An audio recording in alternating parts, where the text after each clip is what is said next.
আসসালামু আলাইকুম এভরিওয়ান। আজকে আসছি এই স্মৃতিসৌধ দেখতে। আমরা 90 দশকে যে স্মৃতিসৌধ টিভির খবরে দেখতাম, খবরের আগে যে প্রচার করতো, আর সেই স্মৃতিসৌধের সামনে আমি দাঁড়িয়ে। এখানে অনেক দর্শনার্থী আসছে তারা ঘুরে দেখার জন্য। আর এই স্মৃতিসৌধটাই আমরা ছোটোবেলায় দেখতাম টিভিতে। মনে হইতো যে এটা কোন জায়গা বা কীরকম দেখতে হবে, আসলে ঠিক সেরকমই এই স্মৃতিসৌধের জায়গাগুলো। আর দেখতে এমনটাই ভালো, আর অনেক জায়গায় আছে গাছলা, ঠান্ডা পরিবেশ। আর এটা দেখেই আমরা অনেক মনোমুগ্ধ। হ্যাঁ, সবাই এখানে সুযোগ পেলে সময় হলে আসবেন, দেখে যাবেন।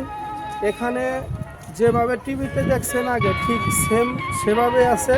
তার সাথে আরেকটু উন্নত হয়েছে, অনেক জায়গাগুলো ভালো হয়েছে।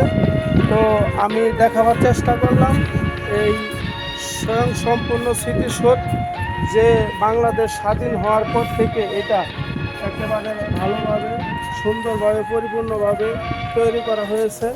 তো অনেক শহীদরা এখানে আছে, তাই সকল শহীদদের সম্মান জানাবো এবং সবাইকে দেখার আমন্ত্রণ রইল। সবাই চলে আসবেন। এই স্মৃতিসৌধের ঠিকানা হচ্ছে আপনার সাভার নবীনগর থেকে একটু সামনেই। তো সবাই আসবেন দেখার জন্য। আর ভিডিওটা যদি ভালো লেগে থাকে তাহলে অবশ্যই একটা শেয়ার কমেন্ট করে যাবেন।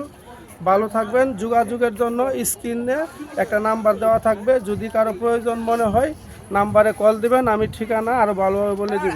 সবাই ভালো থাকবেন।